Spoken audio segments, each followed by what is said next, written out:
Hey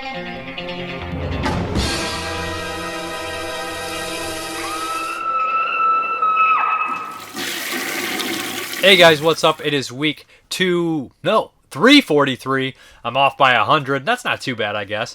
But let's hop right into reviews for you. The first one up is Horrors of the Black Museum, and this is from 1959. This is a VCI release.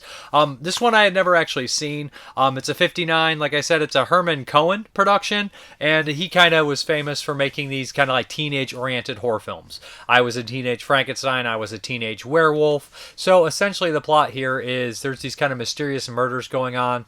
Kind of really crazy implements are used, so everybody's trying to figure out how this is going, who's behind it. And Michael Goth is basically this like super popular horror, like true crime writer, which is really awesome. Obviously, true crime's always been popular. It's very popular right now. So they kind of are asking him questions. He gets directly involved with the police kind of case, but there's just a little bit more to Michael Goth than you would expect. I mean, it's kind of obvious. He plays a prick really well. I mean, if you ever watched him in the old Hammer movies, he pops up in Horror of Dracula. Of course, he went on to play Alfred in the Batman movies, by the first two by Tim Burton, and probably think that whole series, the first four on that, the two after Joel Schumacher ones as well. But he's also in stuff like what is it, Berserk with who's in that one? Is that Joan Collins? But yeah, he's in a bunch of movies, and he plays this kind of uptight like true crime writer. He's a prick, obsessed with the murders and everything like that. So he's kind of going back and forth with the detectives, and it turns out that there's sort of like Jekyll Hyde kind of like thing going on as well. I don't want to spoil everything, but they kind of reveal about halfway through what's going on. For the most part, I like the idea of a true crime writer being involved with the police investigation and being questioned about it, and the weird implements, and the twist I think was really good as well. Now in the special features, they point out stuff like who is this? They have an archival commentary by the writer-producer Herman Cohen, a new 2023 commentary by Robert Kelly, noted film historian and artist. So they have this hilarious original Hypno Vista opening, which directly ties in with the plot of the movie. But there's my favorite thing is there's an archival phone interview. Where am I looking for? A tribute to producer Herman Cohen. And I like this a lot because it's basically his best friend who learned a lot from Herman Cohen, kind of taught him all these things about the film industry. And we talk about a lot of his movies that he made, Teenage Frankenstein, Teenage Werewolf, and he has pretty much the same outline in all his films, right? Basically, evil older man takes a young teenager under his wing, manipulates him, and that's kind of the structure of all his films. This one actually was this. They go into the history too and how successful this one was, and kind of how it helped, I think, AIP get more expensive pictures. So this was a nice one to see. It was kind of a nice piece of horror history that I had not seen. Yeah, and I see. I always assumed it was a Wax Museum movie because Black Museum, Horrors of Black Museum, but no, that's not necessarily the case at all. I enjoyed it. Pretty interesting watch. Horrors of the Black Museum. Check it out. As far as I could tell, it looked pretty solid. It's hard to tell with a lot of these low budget, 50s and 60s horror movies how good the 4K and Blu-rays qualities are sometimes, especially if I'm not super familiar with the film in general. So yeah, check it out if it sounds like it's up your alley. All right, the next one up is from Mondo Macabro from 1969. This is a Spanish film, Shadow of Death. This one I had not heard too much about. It's in the giallo kind of style, the kind of thriller, crimi, whatever you want to call it, style. So essentially, this one's pretty strange. So we have these pair of twin brothers played by the same actor, one of which who was successful, one of which has a bad leg, was in war, kind of wasted all his inheritance, while the other one opened a business. And the successful one is married to this kind of this woman in a loveless marriage. He loves her. She doesn't love him. Obviously, she has eyes for the brother. So you see where this is going. This mysterious kind of trench-coated man with a scar on his face shows up straight out of like a film noir or something like that, or a giallo, if you will. He shows up and he wants to blackmail the wife of this rich guy, telling her that he knows all these secrets and everything like that. But of course, the twin brother and her have their own ideas, and they're basically playing these kind of gaslighting games and trying to make the character think that they're crazy. So they implement this guy as well. So it's definitely that kind of ordeal where you have the gothic kind of mystery of trying to drive someone insane to get inheritance and control of their estates. All these kind of things playing into it. But of course, there's going to be a lot of twist, and when you have two actors playing the same character, the same actor playing two different characters, twin brothers, you're going to have a lot of play with that. You know what I mean? It's not going to be so clear cut. There's going to be twist. It's going to get blurry.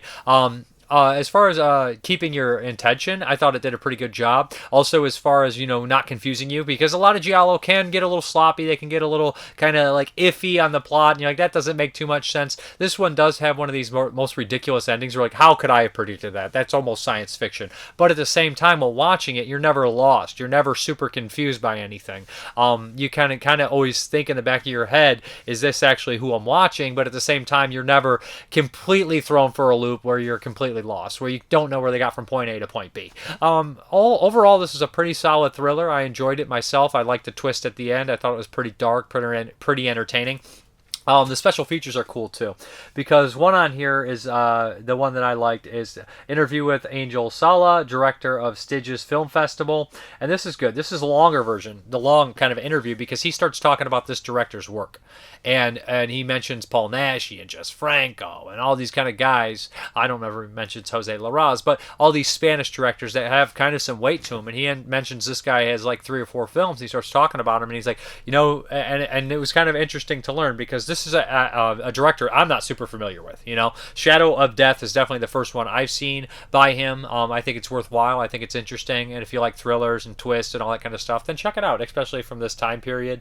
It's got a lot of nice little touches and everything, gaslighting. It definitely feels like a little even older than it is, just by the general plot and everything like that. But 1969, so it's early. It's before Bird with the Crystal Plumage, not before Blood and Black Lace, but I don't think it shares much DNA with those. It has, of course, the mystery and stuff like that and the gothic stuff, but it's not what people would traditionally call giallo. So yeah, Shadow of Death. Okay, this next one is absolutely ridiculous. So I was like, okay, so it's on Thanksgiving break and stuff, and I had some downtime. What am I going to watch? What am I going to choose to watch to treat myself? I finished my movies that I kind of was obligated to watch a couple, so I was like, I'm going to treat myself to Blades. That's right, the 1989 Jaws kind of parody deal about a killer lawnmower on a golf course. That is right. Vinegar Syndrome put this Troma distributed movie out on Blu-ray. It looks really good. Yeah, so this one I had never actually watched Blades. I had heard about it before because it's absolutely ridiculous, right? Killer lawnmower, golf course, and it reminds me of the movie that came out this year, Caddy Hack, which was fun, about killer gophers on the golf course. Golf course, kind of an underutilized kind of deal here. So it does remind me also of the Troma distributed movie Blood Hook, which is absolutely ridiculous here, about a killer killing people during a fishing derby. But so basically what we have here is this one plays it pretty straight. All the actors play it straight. We have kind of like a pro hired to kind of start this kind of big, tournament deal at the golf course. It's a huge deal, right? It can't be shut down for anything, right? Think Jaws, right? It's 4th of July weekend. It's exact same plot, literally verbatim. There's moments in this movie that are direct spoofs of Jaws. The director, the producer, all of them knew they were in on it. But the thing that makes Blades work, instead of being like so many movies now where it's like there's this guy running around like farting every time he talks, and everybody's just over the top to the point of trying to be bad because they think it's funny. The audience a lot of times doesn't, and that never worked for me. So as well made as some of those movies can be, or entertaining, I just never really care for the purposely bad on purpose. Hell, I don't even like Taxi Killer Tomatoes. So this one plays it straight. The actors are playing it straight. It's absolutely ridiculous. But kind of the 3 main characters are kind of a groundskeeper who's bald, who's seen the machines before do this. He's your typical Quint kind of character. And then also we have the 2 kind of here, the leads, the pro who's getting hired there, and then kind of like basically the headmaster golf teacher, everything. She's there. And these 2 kind of have an unlikely friendship that almost blossoms into a love. And all these 3 basically have to take out the killer lawnmower. And of course, it's a little longer than it should be. There's not as many kills as you would expect, honestly. This movie does not have that many kills. There's a couple gory kills. Most of the characters that do get killed are nobodies, or they don't have much character development, or they just find somebody who get killed in the vein of Jaws, right? Because, there's not many characters in Jaws that are known who they are. They even do the part where the lady walks up and slaps Roy Scheider. They do that here, which is really funny, in a stupid-ass scene about an old man who got killed. Anyways, I enjoyed this. It's better than you would really expect because it's played straight. Is it a masterpiece? No. Do you expect a movie called Blades to be a masterpiece? No. Do you expect it to be this good? Probably not either. So it's above my expectations here. As far as the special features are concerned, we have a commentary track with director Thomas R. Rondinella and writer William our pace, forewarning, and making of documentary featuring interviews with the cast and crew. And I really like this because we got a lot of the producers and everything like that. And the one guy who said he went to like this college and he was pitching these ideas and he was like, girls' school of screamers. And then he was like, Blades about a killer lawnmower. And he said, I looked in there and there's two guys that looked at each other and they were digging the Blades idea. And that just was a lot of fun because this guy just knew exactly what he was doing. And they were in on it and they knew what they were doing and they made it right. I mean, this is about as good as you can make something like this. So it's entertaining. Looks really good too on Blu-ray. Check out Blades if it sounds like it's up your alley. Okay, the next up is the 4K edition of The Mist, of course, directed by Frank Darabont in 2007, starring Thomas Jane, Laurie Holden. Who else was in there? A bunch of people. Geez, I can't believe I forgot Ollie Week's name in here. William Sanderson's in here. Geez, I'm going to drive me crazy. Toby Jones, I think is his name. Yeah, that's right. So anyways, The Mist. It's based off the novella by Stephen King from The Skeleton Crew, which was a great little novella that he wrote. And it's essentially about this kind of mist that kind of goes into this small town. And it's a group of people that are trapped in a grocery store while there's creatures out in the mist that are trying to pick them off. Of course, some inner turmoil happens, and they are at each other's throats and everything like that. So, yeah, this one it's just way better than it has any right to be for a Stephen King adaptation. To be honest, there's a lot of Stephen King adaptations that don't really hold their own. Frank Darabont's made 3, and a lot of people would argue that he's made the 3 best: The Shawshank Redemption, The Green Mile, and The Mist. I don't know if I'd go that far, but I think that he did a damn good job with this. And I don't think I've ever seen the entire Green Mile, but The Shawshank Redemption as well, obviously. But The Mist, this is his kind of his first horror kind of one. I know he worked on The Blob from '88, didn't direct, but worked on it, and script, I think. Great job. Worked on The Walking Dead first season, which I will say the first season is pretty solid stuff, and then it gets pretty shitty pretty quick after that. But so anyways, rewatching this, I saw this when it came out in theaters, and I remember really enjoying it. I thought some of the CGI was shoddy a little bit here and there, but it never really affected my viewing because it was such a captivating movie. So, like I said, I kind of explained the plot here, but there's a lot of small details that I really love in here. You know, there's obviously shout-outs in the very beginning to, Stephen King, The Thing, all sorts of things like that. So you're kind of setting up this kind of, even a Lovecraft kind of element to with The Thing. And this is probably Stephen King's most Lovecraftian, I think, story, if I'm thinking correctly. These kind of things coming out of a portal, a different dimension possibly, and they're creatures in the mist. Nobody really knows what they are. You can't even really see them that well, that unknown, that unfathomable, what could possibly be in the mist. So I'm going to spoil this. There's some really stuff that matches up with the novella that I think is really cool, but they do take their own changes and they do some things like that, and they hint at it in the novella, but they never actually go through with it. Sorry, my camera did that. They never go through with it in the novella. It is a little different than that, to be honest. So in the novella, the ending is a little bit more open-ended. The possibility maybe a little darker for the entire world, but nothing's quite as dark as this ending for this character here in Thomas Jane. The actor who plays Mrs. Carmody, she's excellent in this. She starts this kind of religious movement within the grocery store, and she starts to kind of manipulate it. And there's small characters in the background you see throughout, and they kind of have these character arcs, whether it's the biker who kind of dies early on, but he still has these great little moments, or the neighbor who has the dispute with the tree and all that kind of stuff. He has his great moments. I know it's not... I don't know if it's man-made, natural or man-made, but it's definitely not supernatural, all that kind of stuff. And then even like William Sanderson, his character starts in the very beginning. He does something where he makes a huge mistake and he regrets it, and he tries to redeem himself, and he completely crumbles, and then he completely gets brainwashed. It's really, really entertaining to watch him, and it took a good character actor to kind of bring that character to life. Of course, Jeffrey DeMunn's in here. He's got that great line, "There's something in the mist," of course. Pops up at Christmas Evil in every Frank Darabont movie, including the Walking Dead television series. But the CGI, some of it's not great. A lot of the times it works pretty well. I didn't even watch the black and white version on the 4K. The 4K looked really good, and I forgot to watch the black and white, but they're both in here, both got their own disc and everything. I really wish I would have watched the black and white. Next time I watch it, I will. I always tell myself that, and I always forget, because I hear the CGI looks much better in black and white. And the movie, Darabont wanted to make it in black and white, but they wouldn't let him. So anyways, this one still holds up. It's still scary. There's still great acting. There's still great moments. The CGI doesn't really bother me that bad. I mean, some some of it looks kind of whatever, but the movie's so captivating, and the acting is really well done, and the characters are really solid. All in all, I like it. It's very Stephen King in the characters and everything like that. I think he captures it well, but sometimes Stephen King can lose himself in his stories. I mean, everybody does. You write 10 million stories, not every one is going to be perfect, of course, right? And he's wrote some of the most popular horror stories of all time. The Mist, I think, is a great novella. I think Skeleton Crew as a whole, remember loving that short story anthology. I read it over 15 years ago, probably now. Probably close to 18 years old when I read that, so close to 20. But anyways, I remember really liking it, and The Mist was a standout. I love the Lovecraftian aspect of the creatures, the unknown. But it's just also, again, it goes to the classic Night of the Living Dead. The people are the biggest enemy, right? They're at each other's throats. But there's a lot of cool monsters in here, and just the idea, it leaves you room to think. It leaves you room to think what's out there. Not everything is shown, and you hear giant monsters and see glimpses of them. Just really cool stuff. So The Mist, great characters, great story, just overall amazingly entertaining on 4K. It looks good. All right, let's hop into those 1981 movies. Woe be unto him who opens one of the 7 gateways to hell, because through that gateway, evil will invade the world.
Valentine's Day is a curse that'll live on, and no one will know as the years come and go of the horror from long time ago. In this little town, when the 14th comes round, there's a silence and fear in the air. Remember the morn that the legend was born, all the shock and the horror was there. Oh, the legend, they say, on a Valentine's Day is a curse that'll live on, and no one will know as the years come and go of the horror from long time ago. And no one will know as the years come and go of the horror from long time ago.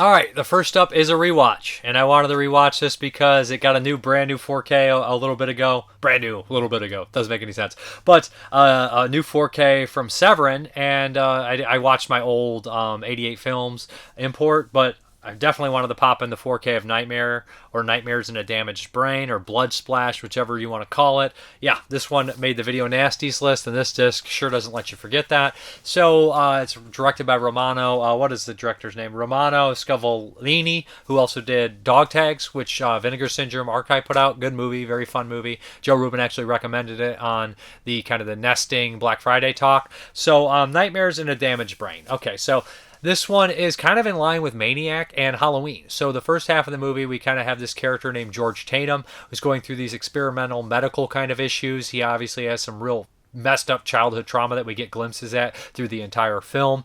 And he his first night out on his own, he goes to New York City and he sees all these kind of like sleazy places and everything like that, and he escapes. And on his way to Florida is where we find out he's going. He murders this woman, and after that it's kind of a whole entire murder spree kind of deal until he runs in with this small child that he has a connection with. There's going to be spoilers here.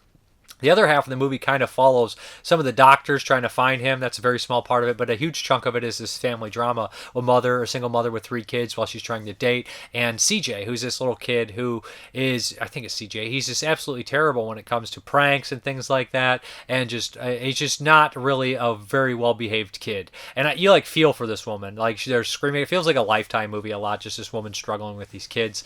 But there's this constant like presence in the background of George Tatum walking around in a trench coat and all these kind of things. So it's going to climax into kind of like a babysitter watching the kids. It's a very much slasher-esque ending, and the kid's going to have to stand up to him, kind of a la Friday 13th Part 4. So it's definitely in that slasher mold in the second half. The first half definitely feels more in line with a psychological horror film like Maniac, which also has slasher bits. Some people consider that a slasher. So I definitely would consider this a slasher in a lot of ways and not. Of course, it landed on the Video Nasties list, and the producer actually gotten some deep shit for this. The guy who distributed it in UK, not producer, but he distributed this in UK, and he was distributing a lot of these porno films and Video Nasties. He actually did time. And there's actually there's 3 discs set here, and the third disc is actually genuinely just the documentary about this guy. What is it? Damage the Very British Obscenity of David Hamilton Grant. It talks about his entire life story, all these kind of things like that. And eventually what happened to the guy in terms of Video Nasties and all that stuff. As far as special features on this disc, boy, we got a lot. It's in 4K. It looks good. I mean, this movie is pretty low budget, pretty trashy. Not super low budget, but it's well made. It's well done. So it looks pretty solid. It looks better than the Blu-rays and DVDs I had previously for sure.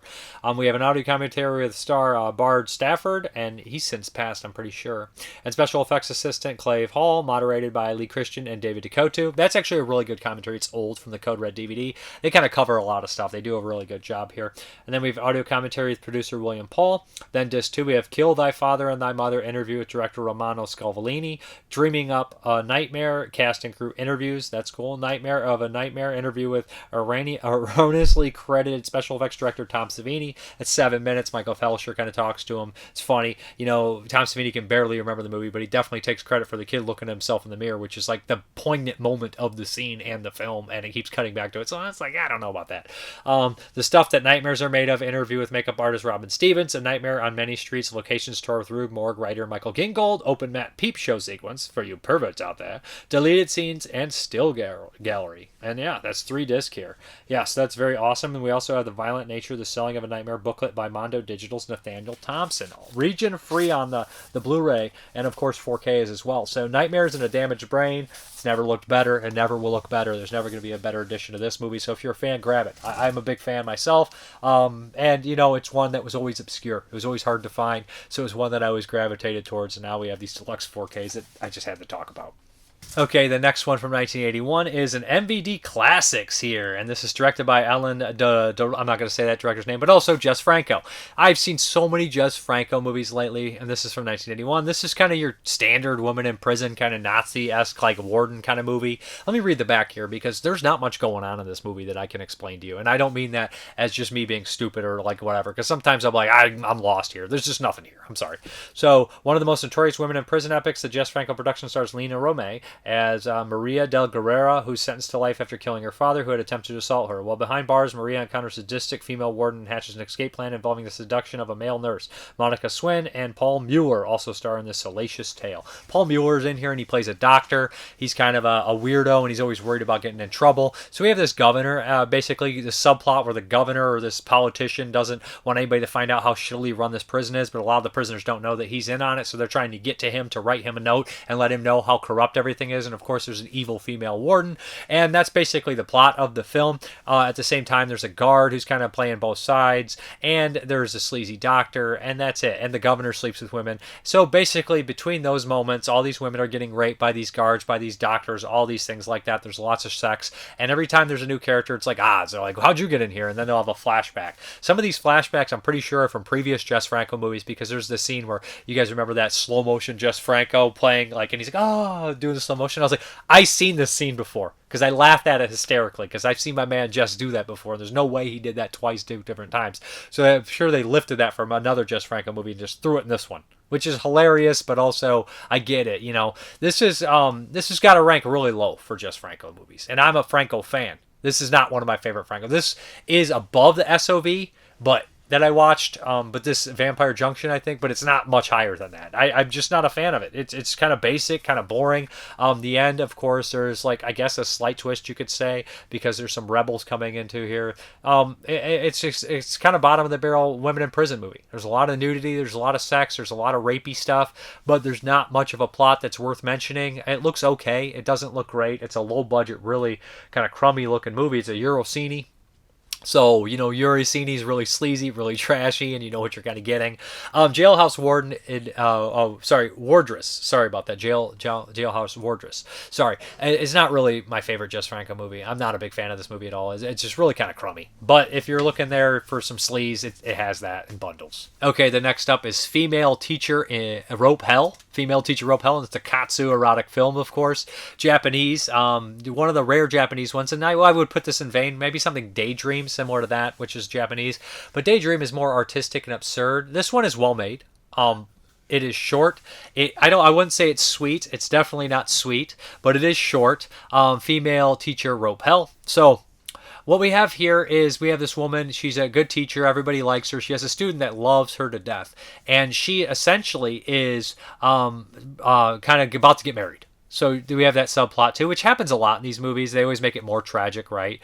So essentially they always have these moments where like you'll have this like sweet teacher and they set her up that she's going to get married or something like that. And then something brutal happens. And of course the husband wants nothing to do with her after that because she's shamed and she's all that kind of shit. That's like it is all these Japanese movies. So what happens is one day there's this homeless guy trying to rape one of the students out there, and she breaks it up and stops it. And this homeless guy's just like a beast. So she saves her, but this homeless guy takes it out on her, and the student runs to find help. But the homeless guy kind of drags her in there, ties her up, and there's another kind of teacher there that witnesses it, and the student gets him, and the guy's like, no, we can't go in there now, the guy might hurt her. So they witness this rape. He watches it, and there's like, obviously he had some ulterior motives there. So what happens is she's raped, she's devastated, and one day they kind of keep it a secret, but this teacher, fellow teacher who witnessed the rape, is driving her to work, and she's let's stop at the house, and he locks her in the basement, and he's going to keep her as a slave. He's completely obsessed with her, therefore starts kind of this whole kind of this sexual torture, right, where he's kind of trying to break her in to make her a slave.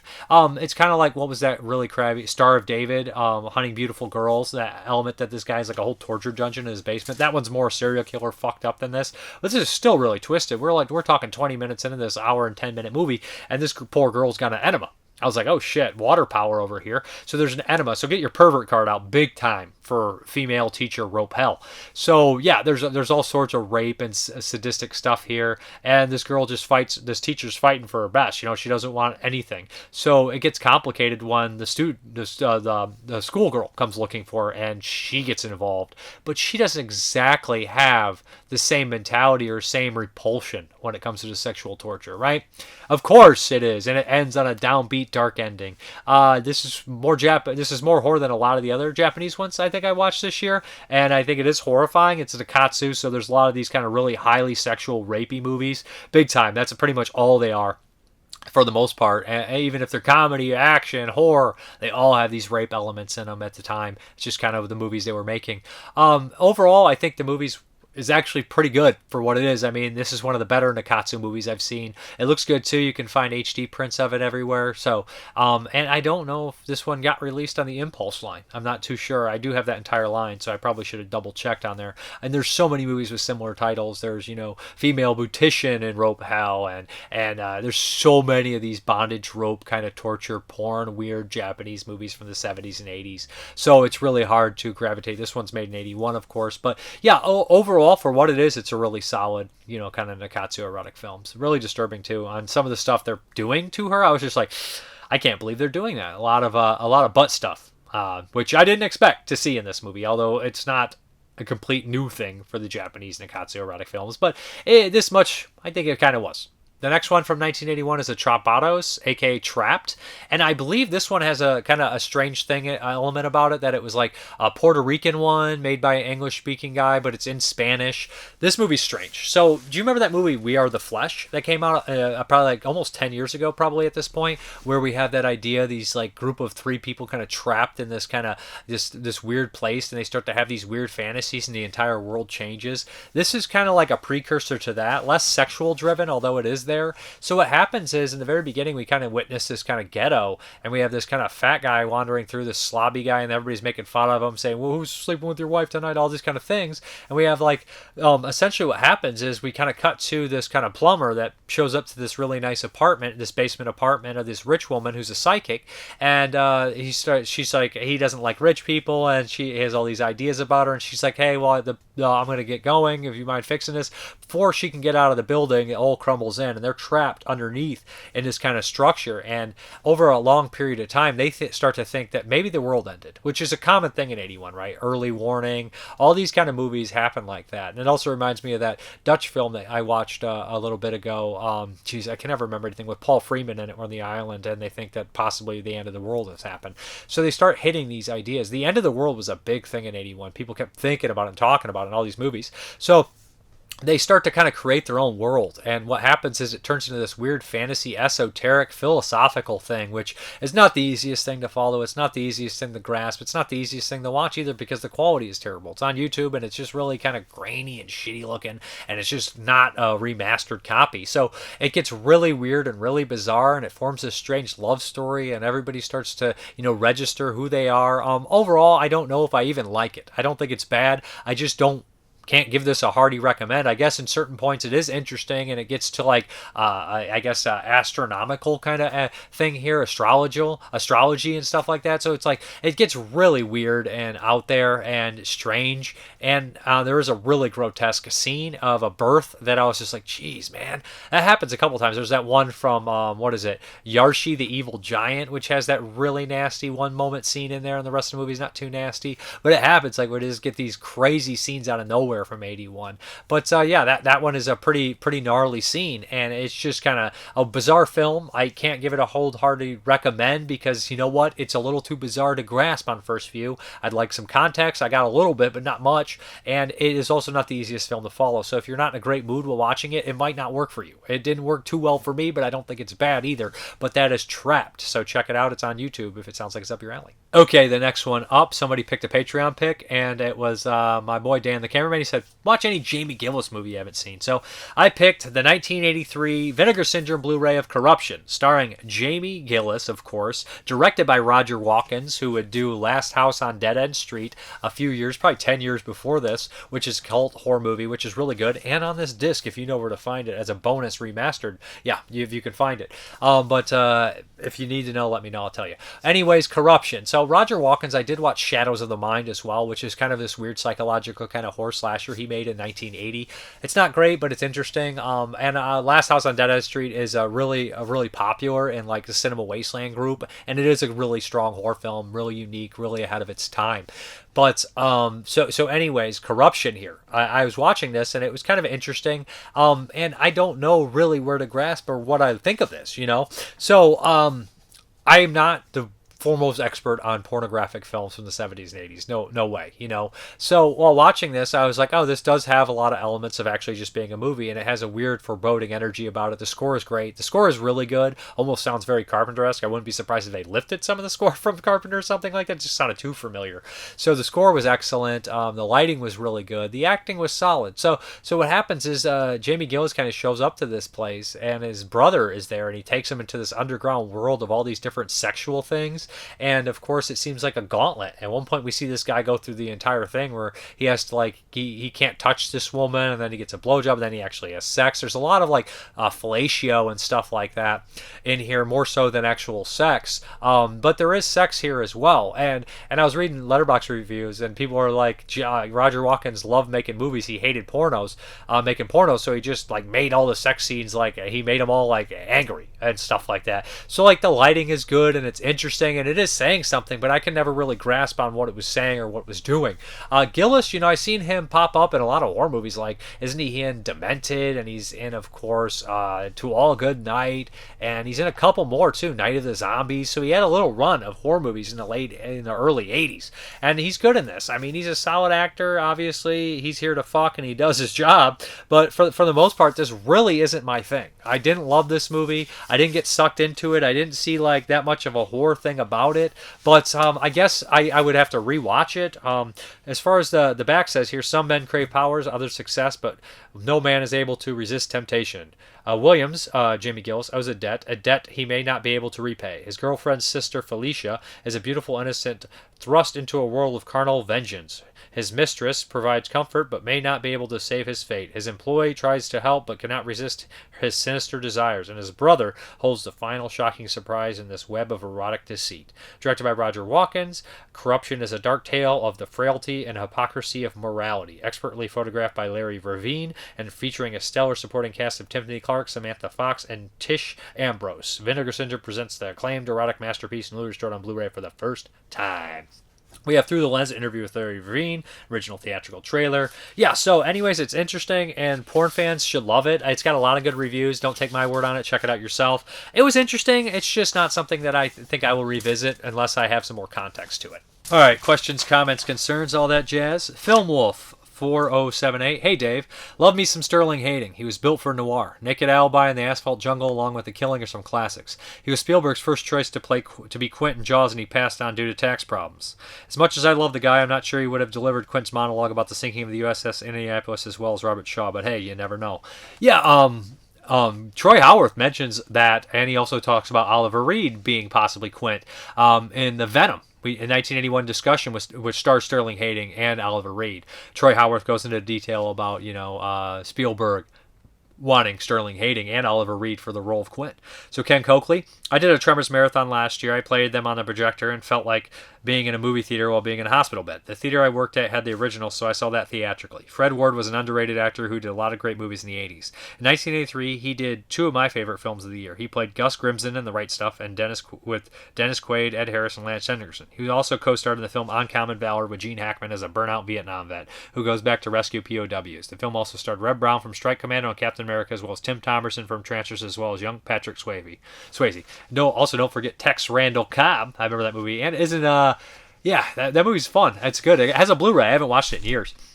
And then we have Back to Tremors 2. It was just as much of a nail-biter as the first one. I actually liked them all. On the topic of Beastman films in the Philippines, another one that I loved is Beast of the Yellow Night. Yeah, starring John Ashley. That's pretty good. I covered that on here. I also am a fan of the films from Hemisphere Pictures, such as Blood Drinkers, Beast of Blood, Curse of the Vampires, and Mad Doctor of Blood Island. I can't remember which one of those I watched. So I liked The Killing because the cast was incredible. Sterling Hayden was a great actor. He was as great as the corrupt cop Captain McCloskey. And one of those last films was King of Gypsies, starring Eric Roberts in a film debut. Hayden was also offered the role of Quint in Jaws, but he was a tax exile who would have all his wages garnished by the U.S. government. Tipsy Bones. A new setting is cool. Hope you get better fast. Appreciate the reviews. No problem. Explosive action. I am completely there with you on bringing back the 90-minute movie. 90-minute movie. Eddie Daniels. Dave, I hope you feel better soon. I appreciate you and your updates. Yeah, I do feel better, actually. Finally. Movie Junkie Reviews, 84. There's the Bat People, 74. Has a nice ballet theme, song 2. Ballad, sorry.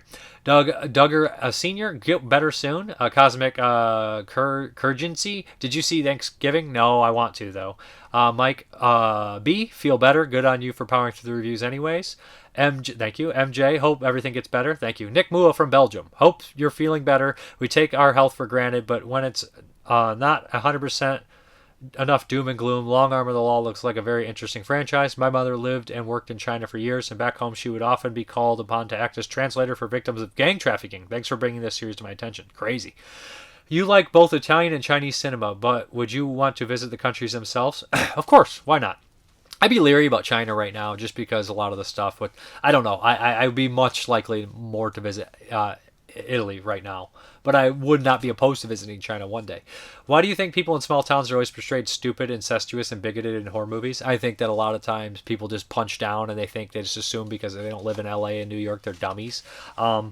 It's not always that way, I guess, but it's an easy target, I think, and people are afraid. It's xenophobia. They're afraid of what they don't know, so they're afraid of small towns. They're afraid of, different places and all things. Same reason people go in different countries and movies and get something bad happen to them. Would you say that the new Hellraiser box set is better than the old Scarlet box? I have not watched the new ones. I would review them if I did. I'm going to assume that they are, especially the outline of the box is better. It's more sturdy, unlike the old Hellraiser box is really kind of easy to destroy on accident. Many thanks for keeping us informed and entertaining during your illness. You're a class act, sir. No problem, thank you. Zami Adams, all the best to you, Dave. Thank you. Necropsy, hope your health improves. Wishing you well. Thank you. Stephen Hyde, wishing you feel better. Thank you. Katum, feel better. Thanks for trudging through COVID to keep us in the know. No problem. COVID ain't nothing. I'm just kidding. I'll probably die in 2 weeks. But let's get into the update. It's a fairly decent sized one, so yeah. All right, let's get into this update. First up is Chupa, and this was during the MakeFlix sale. This is a Tempe movie that was never previously released. It was on sale, good price. Never seen Chupa. They released it, I think, a couple years back, so I'm interested to finally check this one out. Tom Hoover directed it. Tom Hoover was a regular in Tempe movies. He's in Ozone, he's in Polymorph. Next up is The Alien Dead from MakeFlix. So I remember enjoying this one somewhat when I watched it for 1980, Fred Olen Ray movie. Didn't have the Blu-ray, now I do. Signed by Fred Olen Ray. It's pretty awesome. Yeah, I think it also has brain leeches on there too, which is really cool. So yeah, good price on this during the sale. Alien Dead. Next up, of course, is The Freaks, the Tom Browning Sideshow Shocker set.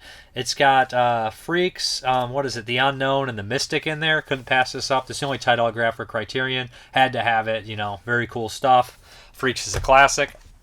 Then we have Tiger Cage here, which has all 3 Tiger Cage movies at a Scream Factory release. I don't know if I've ever seen these. These look like fun, though. So Tiger Cage 1, 2, and 3. Why not? And then next up, we have the Jackie Chan Collection, Volume 1, 1976 to 1982. Very cool. So what's in here is, let me see, The Killer Meteors, Shaolin Wooden To Kill with Intrigue, Snake and Crane, Arts of Shaolin, Dragon Fist, Battle Creek Brawl, and Dragon Lord. So yeah, that's right. Gotta love Jackie Chan. Some of these I'm not familiar with at all. Most of them, I don't think any of them, maybe. And then we have the Sonny Chiba Collection, Volume 2. Gotta love Sonny Chiba, badass Japanese action kind of star. What we have in here is The Defense Power of Aikido, 13 Steps of Maki, Karate Warriors, The Great Akinama Yakuza War, Karate for Life, Glogo 13 Assassin, and The Okinawa War of 10 Years. So this is Volume 2. I do have one. Very cool. And then we have coming up here, Shaw Brothers Classics, Volume 1 from Scream Factory. Couldn't pass these up on sale. The Flying Dagger, The Golden Sword, The Invincible Fist, Dragon Swamp, The Sword of Swords, Killer Dart, The Jade Raska, The Bells of Death, The Thundering Sword, The Golden Shallow, and The Assassin. 13 movies. Or it's 11. It's 11 of these movies. Very cool. And then next up, we have, of course, the Shaw Brothers Classic Volume 2. There's 3 and 4 out already, so I'm behind already. So The Flying Guillotine, the Dragon Missile, The Bride from Hell, Heroes 2, Man of Iron, The Water Margin, The Delightful Forest, The Devil's Mirror, The Crimson Charm, The Shadow Whip, Lady of Steel, and Brothers 5. That's right. So what do you have here? Yeah, 12 on this set. So very cool stuff here. I went through those really quick. So what do you have here? You have 11, 12, 11, and then 12. So I'm looking forward to Volume 3 and 4 as well. So yeah, let's get back to the video. All right, guys, thank you very much for watching. And as always, have a good one. Me.